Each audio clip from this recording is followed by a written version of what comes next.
Live from downtown Macon, this is WGXA News live on YouTube. Because I hope you understand that every time I talk about this, I am in fact having to relive what happened to me. I said that, but I didn't know where Bleckley County was. He poked me just momentarily in the chest. It's right in the heart of Georgia. But then he grabbed my breast. Emotions running high after the now former Bleckley County Sheriff pleads guilty to sexual battery in court today and tonight. Judge Glenda Hatchett is speaking out on the crime. Good evening, Middle Georgia. I'm Amanda Peralta. And I'm Greg Lloyd. We want to thank you for watching WGXA News at 5:30.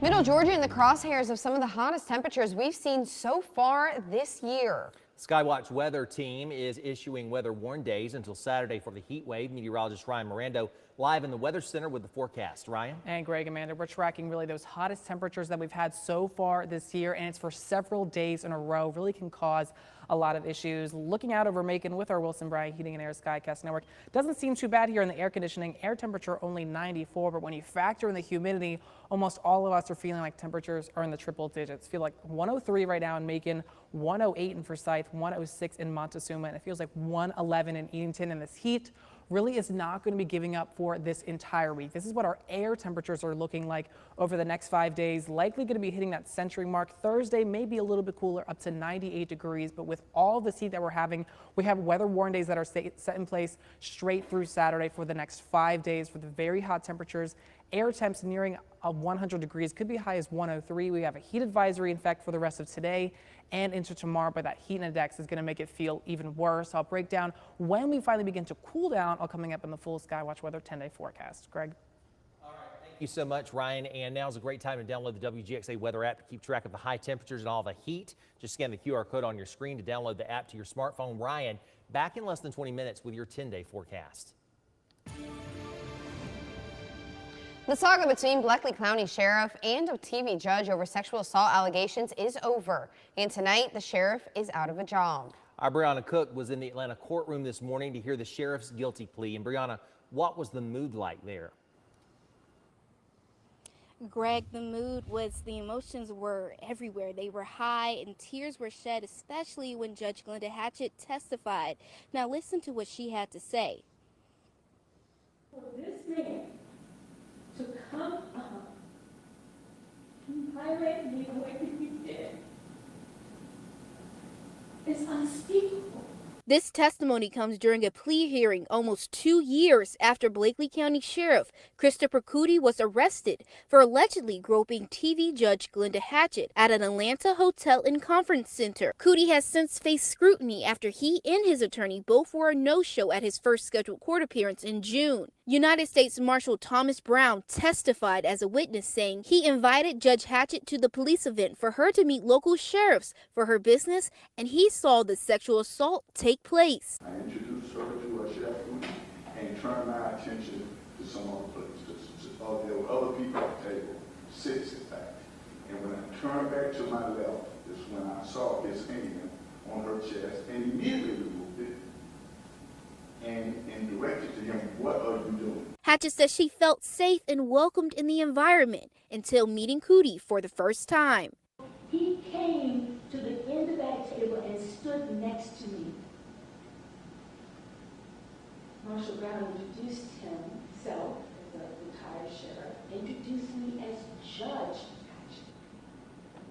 And yet, he did what he did to me. Cootie asked to be tried as a first offender, but the judge denied his request. Cootie pled guilty and was sentenced to 12 months probation, 40 hours of community service, a $500 fine, and no contact with Judge Hatchett. After Hatchett testified, the judge resonated with her.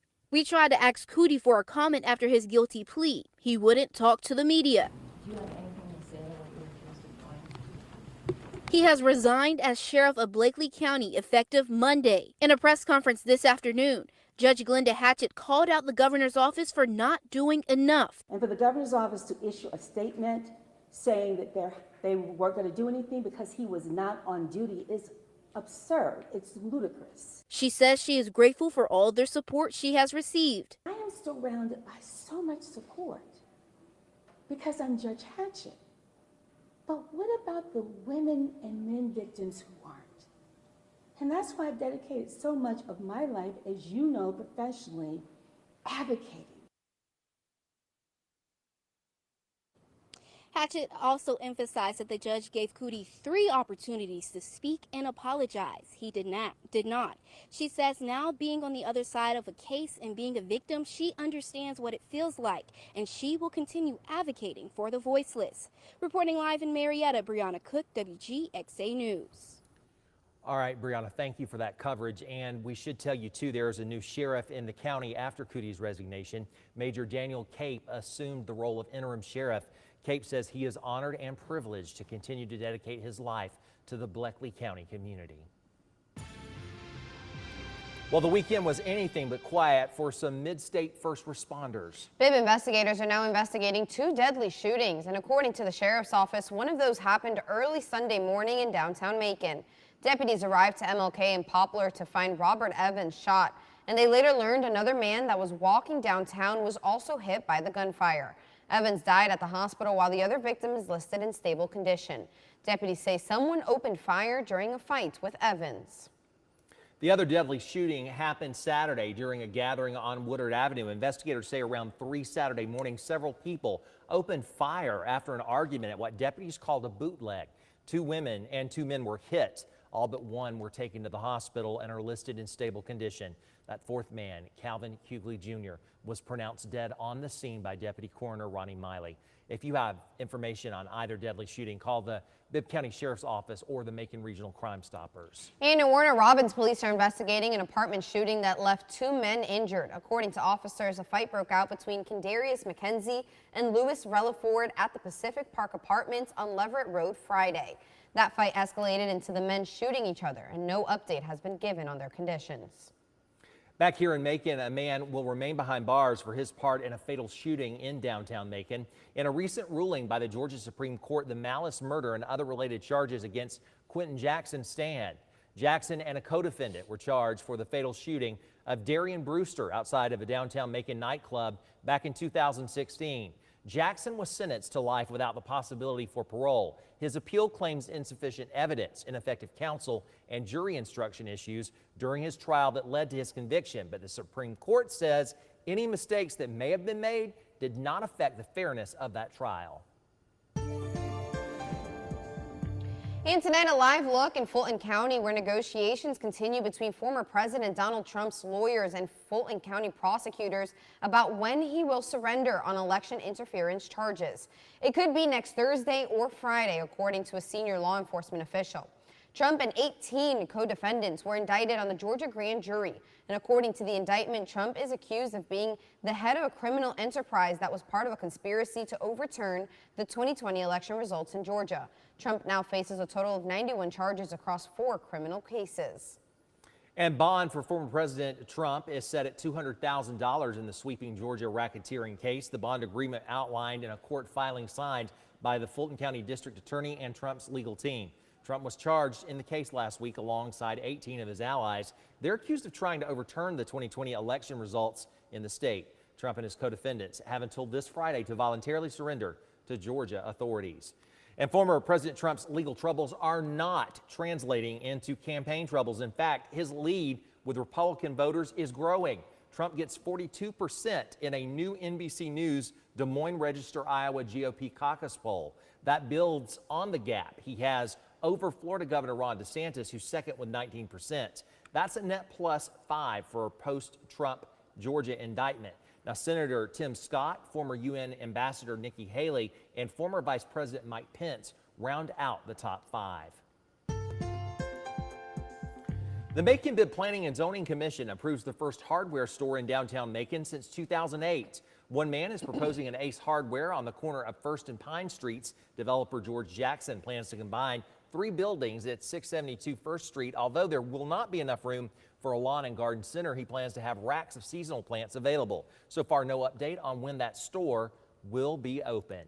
And for Maconites looking to get a workout, there could soon be 2 more options in town. The Planning and Zoning Commission is set to consider a new gym in North Macon, D1 Training.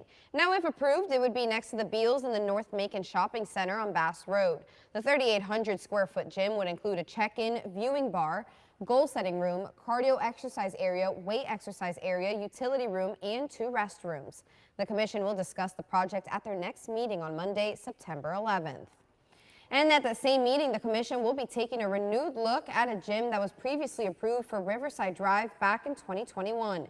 The 30,000 square foot gym will be called Riverside Fitness, and it would be built on currently undeveloped land near an apartment complex that is still under construction.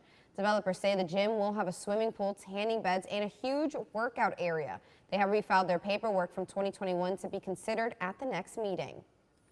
And Macon, you'll have the chance to let leaders know what you think about plans for downtown. The Macon-Bibb County Urban Development Authority is hosting an open house Thursday night to talk about the new Macon Action Plan.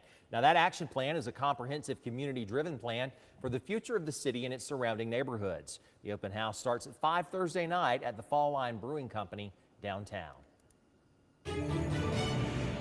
And on the other side of the country, Tropical Storm Hillary is slamming Southern California with rainfall. It's the first tropical storm to hit the area in more than 8 decades. Now the storm is moving north. Max Gordon reports from Nevada. I've never seen it like this, and I've lived here 33 years, and it was just chaos. Residents in Southern California waking up to the remains of Tropical Storm Hillary Monday morning. The storm bringing torrential rain Sunday, with some areas like Death Valley seeing more than half a year's worth of rainfall in just 24 hours. Soon as we got up to San Bernardino, they reported flooding at that same site and the most significant rainfall over a 60-minute period anytime in the history of Palm Springs. That's how quickly the system is moving. California Governor Gavin Newsom declaring a state of emergency to help support the recovery process. Hillary leaving behind massive flooding. The Los Angeles River, typically known for being nearly bone dry, now turned into a rushing torrent. Meanwhile, thousands have been left without power, and some are cleaning up from mudslides. Hillary, now a post-tropical cyclone, is making its way north. And while it's lost some steam, the storm is still packing a punch, threatening those in Nevada and as north as Oregon and Idaho. This is a little scary, just because, we're in the desert. Just like if, it floods, where are we going to go? Flooding already being seen in the Las Vegas area Monday morning. Officials there encouraging people to practice caution on the roads and to never drive through flooded waters. Nevada Governor Joe Lombardo declaring a state of emergency here and activating the Nevada National Guard as Hillary slams the state. In Pahrump, Nevada, Max Gordon, Fox Weather. While the West Coast is dealing with some flooding issues, we are dealing with some extreme heat. Weather warnings are in place for the next 5 days. Once again, the heat dome is setting up right over top of the central air portions of the United States, and air under this sinks, compresses, and it warms, and it just gives that extra heat power that really makes it a dangerous level. So we have weather warning days set in place through Saturday, August 26th, for very hot temperatures. If you can, download this QR code on your screen. That'll take you straight to the App Store or the Google Play Store, where you can download the WGXA Skywatch weather app. It's really the best way to stay handy, and it tells you when those heat advisories or any other alerts are issued for your specific location. And we do have heat advisory for the rest of today and for tomorrow as well. Air temperatures, not too bad actually. 94 in Macon, 93 in Roberta, 95 in Forsyth, and 98 degrees down in McRae. But when you factor in that humidity, feels like temperatures well into the triple digits for the rest of the next few hours. 103, that feels like temperature in Macon, 101 in Forsyth, 111 in Eatonton, and it feels like 101 right now in Americus. And tomorrow we do have another heat advisory, so still a good idea to stay cool. Already by lunchtime, feels like temperatures at the triple digit mark, and several hours through the afternoon, we are in the dangerous category with feels like temperatures nearing 110. So it's another day of heat, and it's really not going to be breaking. On Wednesday, we're still up near 105, near that dangerous category. Thursday looks to be the coolest as we have temperatures nearing the triple digit mark for the feels like temp. But even as we get towards Friday and Saturday, we're back into that heat index in that dangerous category, and air temperatures are even likely going to be hitting that triple-digit mark, and just that humidity makes it even worse. So some heat tips over the next few days. Never leave the kids or pets unattended in cars. Stay hydrated for yourself, but also for the pets too. Take breaks in the shade if you're outside. And it's really not a good week to do any yard work. Limit some of that strenuous outdoor activities. If you take some runs outside, maybe do that on the treadmill inside as well. Also heating up in the tropics right now. We're watching 4 systems out there. Franklin could be impacting portions of the Dominican Republic and Haiti. Not going to be a threat to us, but we're also watching Tropical Depression 9 right now. This will likely continue to drift westwards and clip southern portions of Texas, but this isn't going to intensify much more. We'll probably get a name making landfall as a tropical storm of winds upwards of 45 miles per hour. Not going to be threatening us here, though, in middle Georgia. And in your 10-day forecast, weather warn days for the next 5. Air temperatures in that triple-digit mark. Feels like temperatures much higher than that. Likely we'll see more heat alerts issued even after tomorrow, when Thursday could be the coolest day, up to 98. But our high is 92. We finally get on Sunday, partly cloudy, 94 degrees, feeling much more seasonable. Even next Monday's not looking too bad, partly cloudy, 92, but really take it slow and be cool over the next 5 days. So lastly, here's your Harrison's Body Shop Fishing Game forecast. Peaks at 6 a.m. and 7 p.m. Greg, Amanda. All right, thank you so much, Ryan. Well, some special seniors got some one-on-one time with the sheriff this morning for National Senior Citizens Day. Clients and staff at Alice's Place Adult Daycare sat down for some coffee and donuts with Sheriff David Davis to celebrate what administrator says it's great for their clients to connect with the sheriff. Today is National Senior Citizen Day, and we certainly thought that it would be great to have him to come because he's the one, you know, his office is the one that protect and serve the citizens. We certainly want to invite him back so that the citizen and the seniors could ask him questions and get some of their questions answered. President Ronald Reagan, by the way, made National Senior Citizens Day official with a proclamation back in 1988. A recent census count shows there are 47 million seniors living in the U.S. That's a number that's expected to nearly double by 2060. Chris County is calling on the community to help support kids who have been through terrible experiences. And all week long, Keep Chris Beautiful is hosting a stuffed animal drive. The drive is a way to help give these kids a sense of comfort and protection during a difficult time, while also promoting reusing and recycling unwanted items. You can drop off gently used stuffed animals at the Cordele Chris Chamber of Commerce drive-thru on South 2nd Street. WGXA wants to help Central Georgia families struggling with diaper access this summer. Now, as a part of our local Sinclair Cares initiative, we are hosting our summer diaper drive to help out local families. You can make a difference by scanning the QR code on your screen to make a financial donation, or you can head to one of 7 donation bins found at Kroger stores across Middle Georgia or Vineville Baptist Church here in Macon to drop off diapers. All proceeds do stay local and benefit the Colby Center right here in Macon. Good afternoon, everyone. I'm Gary Thigpen, and I'm here again today at Jones County Animal Services here in Jones County. I'm joined again today with Jennifer and also Jacqueline. And guess who we have to tell you about today? Today we have Spot. Look at that beautiful face on Spot. He is a bulldog mix. He's around 4 or 5 months of age. Very playful. Very sweet too. He loves to talk to you. You can talk with him, and he'll just talk all day long back to you. Look how sweet he is. Recently, Jackie was able to teach him how to sit and shake, so he's learning to do that. He's a good boy. He is. Look how sweet and how calm he is. He's cat friendly. Oh, cat friendly. That's a deal breaker right there for many people. So you saw he was full of energy at first, so he'd be good with the kids. But look at this, how calm and sweet he is now. So Jennifer, if someone would like to adopt Spot, how would they do that? Come to our office, which is located at 1015 Monticello Highway, and we will get all the paperwork set and get him in his new home. He would love to have one. He would love to have one. He deserves to get one. So let's go ahead and take care of that today. Let's find Spot a really good home. Thank you, Jennifer and Jacqueline. Thank you. Tropical Storm Hillary has left flooding in its wake, but some kids in Coronado, California are making the best of it as these kids put on their bathing suits and are surfing in their flooded street.